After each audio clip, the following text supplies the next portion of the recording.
Começa agora, Conexão com Valores. Olá, prestigiada audiência da Catedral FM 106,7, com vocês mais um programa Conexão com Valores da Uniapac, a DCE Rio, a DCE Jovem Rio, a Associação de Dirigentes Cristãos de Empresa do Rio de Janeiro. Aqui é o Elmair Neto, presidente da atual gestão, hoje tendo a satisfação em recebermos aqui em nosso estúdio Mário Bittencourt. Seja muito bem-vindo, Mário. Obrigado, Elmair. Prazer estar aqui com vocês. Mário, como bem diz o nosso programa Conexão com Valores, ele versa sobre as conexões pessoais, sociais, que fazem com que a gente desempenhe o nosso papel na sociedade civil hoje e também os valores que a gente traz desde a casa materna e paterna e também auxiliam nesse desempenho. E o convite que eu te faria é que você pudesse contar para a gente um pouco da história do jovem Mário, o olhar de mundo, a formação universitária, o empenho na atuação do direito esportivo e até o momento em que você se sente pronto para poder ser uma representatividade da nossa nação tricolor. Bom, eu sou um jovem nascido na Zona Norte do Rio de Janeiro, né? Sou criado em Vila Isabel, na Zona Norte do Rio, e desde pequeno, assim, não me pergunte por quê, eu sempre dizia à minha mãe que eu ia ser advogado e um dia ia ser presidente do Fluminense. Não tinha, além do vínculo da paixão, na verdade, de meu pai, da minha família, por parte de pai toda Fluminense, não tinha nenhum outro vínculo com o clube a não ser a paixão, mas dizia isso, né?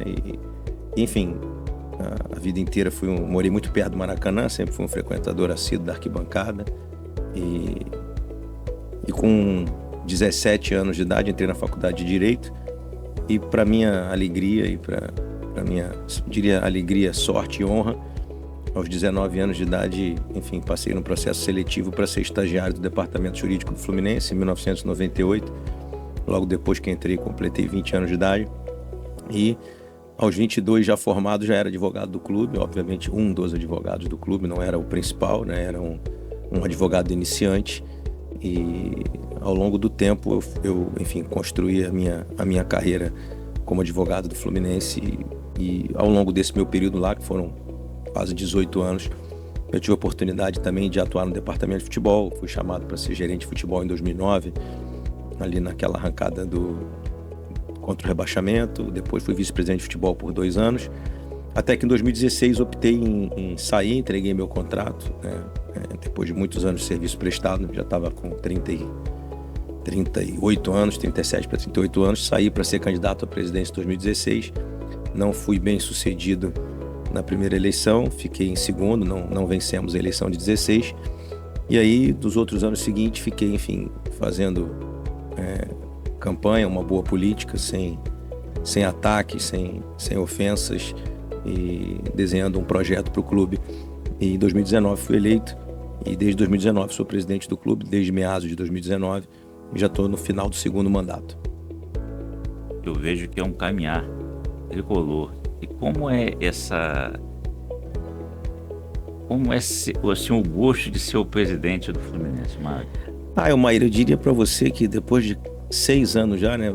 Em dezembro eu vou completar 6 anos e meio, né? Porque eu entrei em meados de 19, porque o presidente anterior saiu antes do final do mandato. Eu te confesso que até hoje, todos os dias quando eu chego em Laranjeiras ou no CT, eu olho e vejo, poxa, é um sonho, né? De um torcedor, de arquibancada, de um apaixonado pelo Fluminense. Sou sócio do Fluminense desde os 14 anos de idade.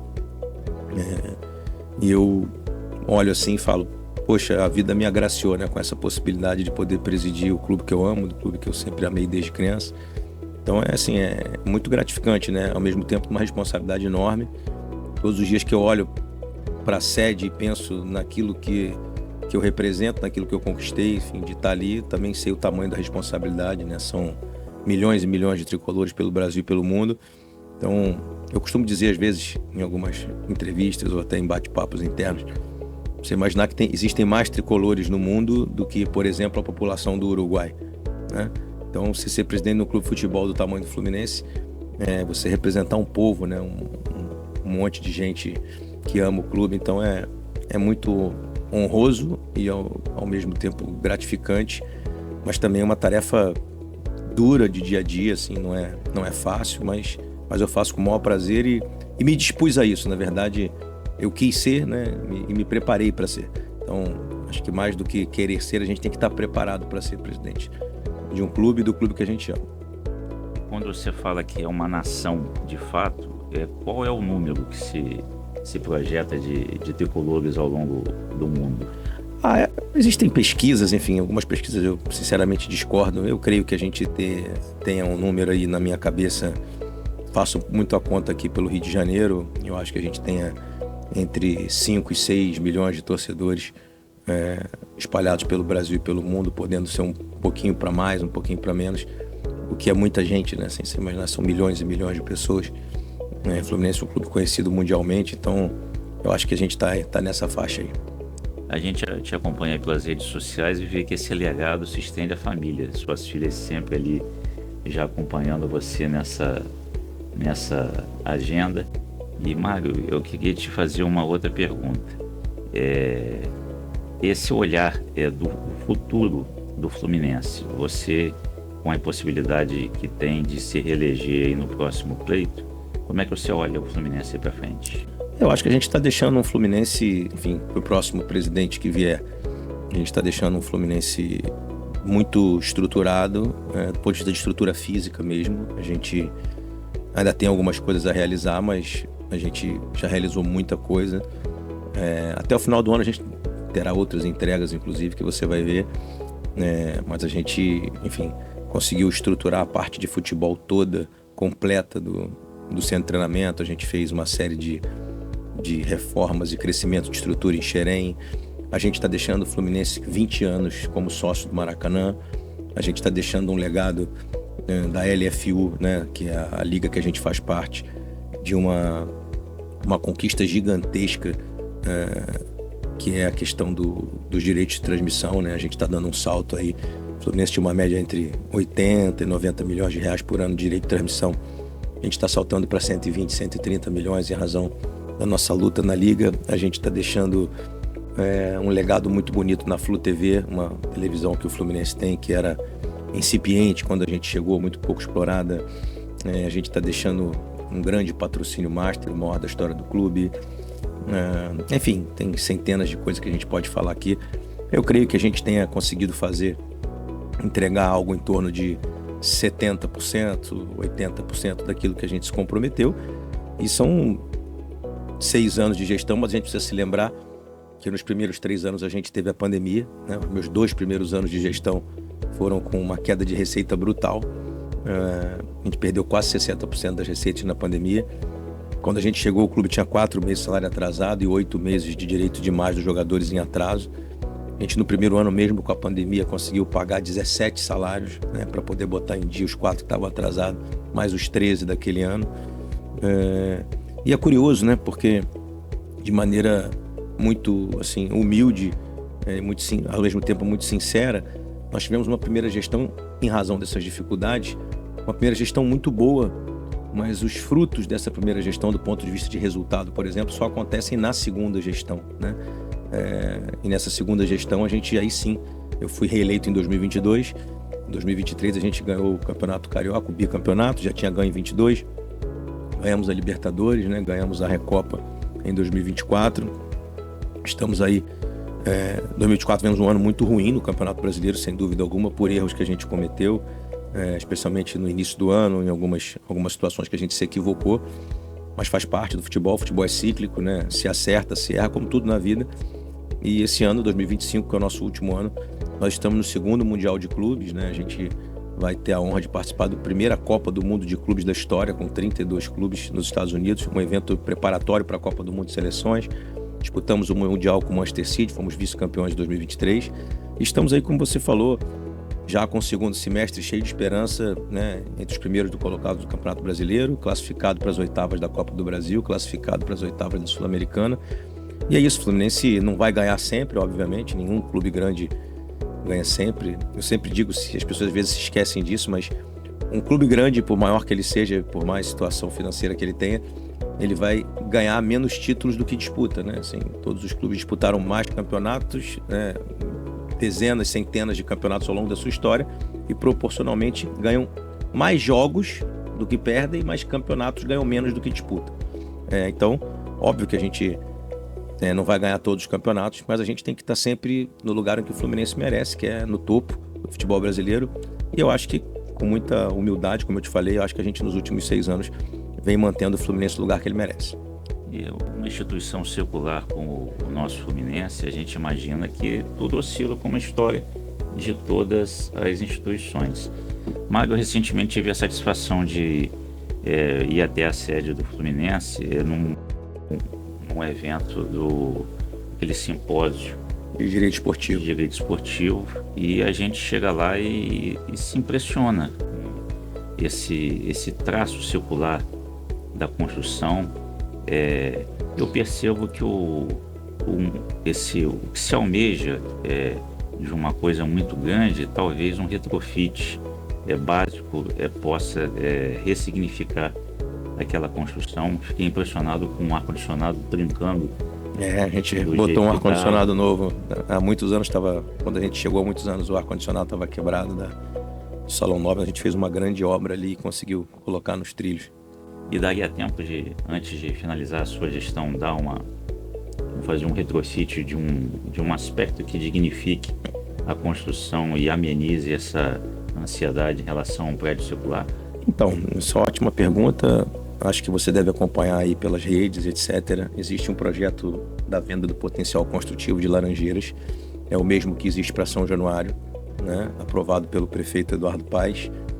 Enfim, eu acho que como a gente aqui não tem um tempo longo para falar exatamente sobre tudo que é o potencial construtivo, eu, enfim, convido aí os ouvintes e os telespectadores a verem o que é exatamente o potencial construtivo, né? Existem 4 projetos em andamento no Rio de Janeiro, o do Autódromo, do Parque Olímpico, do Fluminense e do Vasco, né? Esse processo precisa de aprovação na Câmara, né? Ele já vem caminhando há mais de um ano, e esse projeto é justamente para que a gente possa utilizar esse dinheiro do potencial construtivo para revitalizar as Laranjeiras e também para concluir outras obras que a gente precisa fazer, por exemplo, o centro de treinamento.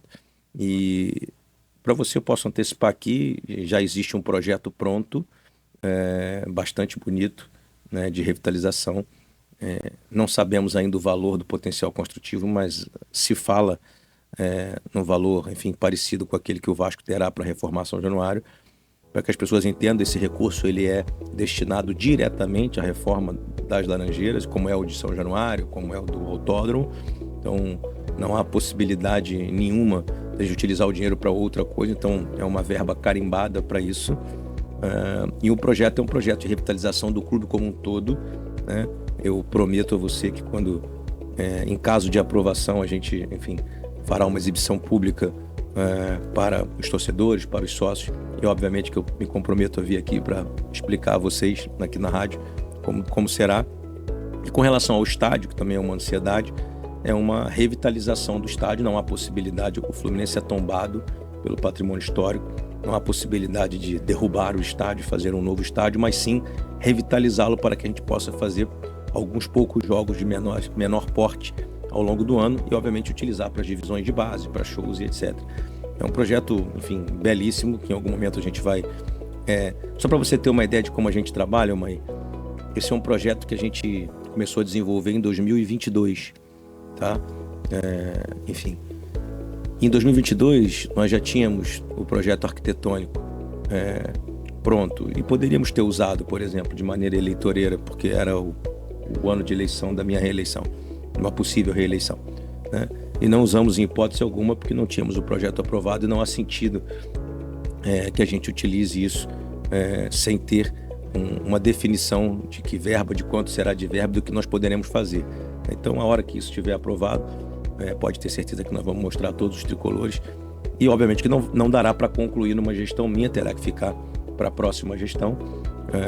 O projeto não é um projeto nosso, é um projeto do Fluminense, né? Um projeto da instituição, mas, obviamente, que é uma obra grandiosíssima, então, certamente será uma obra de 3, 4, 5 anos até que se conclua. Obviamente, começando pelo estádio, para que o estádio fique pronto mais rápido e a gente já possa voltar a ter jogos ali. E no futuro, obviamente, o restante do clube. Mas é a hora que você olhar, você vê que é belíssimo e pode ter certeza que o Fluminense, nos próximos anos, terá a sua sede toda revitalizada. Bacana. Mário, a gente percebeu o interesse do prefeito Eduardo Paes e com apoio da Câmara Municipal em relação à celeridade com que eles desenvolveram e aprovaram a questão do potencial construtivo do Vasco da Gama. Considerando que o nosso amigo tricolor, devoto tricolor Carlos Caiado, também possa ter o interesse nessa celeridade, você acha que até o final da gestão, como um legado adicional, valeria a pena fazer esse impulsionamento na Câmara para deixar isso definido? Então, para te deixar muito claro, o Caiado é um grande tricolor, sempre apoia o nosso trabalho, tá? E ele, obviamente, tem sido bastante proativo nisso, tem nos ajudado bastante, mas obviamente que a gente respeita os trâmites da Prefeitura e da própria Câmara, né? Mas a gente acredita muito que até o final de 2025 a gente vai conseguir aprovar, sim, com grande ajuda do Caiado. Isso aí. É um grande amigo também, além de grande tricolor. Mário, a nossa Associação de Dirigentes Cristãos de Empresa tem esse carisma de promover ações que sejam voltadas ao bem comum e aproximando essas personagens da nossa sociedade civil que possam fazer esse impulsionamento, como a Confraria dos Devotos Tricolores, que veio depois também com essa intenção de poder fazer isso através de ações educacionais, culturais e sociais. E agradecendo aqui de público a boa receptividade que você, como presidente do clube, tem nos dado. E eu te convidaria que você pudesse externar um pouco do seu olhar em relação a essa participação de associações e entidades que possam impulsionar o nosso clube também, e até um convite ao networking dos tricolores para poder acompanhar nossas redes sociais, o @DCRI, o nosso Facebook é DCRJ. Todos esses nossos programas eles sobem para o YouTube também. Fica à vontade para poder fazer o seu follow para a gente. Então, primeiramente é um prazer estar aqui. Eu acho que essas iniciativas são muito importantes, esse relacionamento, esse network. E eu acho que a iniciativa de vocês aqui na rádio, especialmente a sua, com relação à confraria, eu acho muito importante. O Fluminense está de portas abertas, está à disposição de vocês, para que vocês possam, obviamente, ir lá conhecer o clube, conhecer, enfim, acho que muitos já conhecem, mas eu acho que seria legal um dia estarem todos juntos para a gente poder fazer uma visita lá a Xerém, fazer uma visita ao centro de treinamento, para que vocês possam ver como tudo evoluiu, como o clube cresceu, como o clube andou para frente, e poder contar com vocês aí com projetos futuros do clube, né, que a gente possa se ajudar, né, que a gente possa estar junto de vocês, e o Fluminense está sempre, enfim, crescendo com todos os tricolores juntos. Isso aí, Conexão com Valores, sempre aos sábados às 17 horas. Mário, satisfação enorme ter você aqui conosco e sucesso aí nesse caminhar. Valeu, muito obrigado, foi uma honra, tá?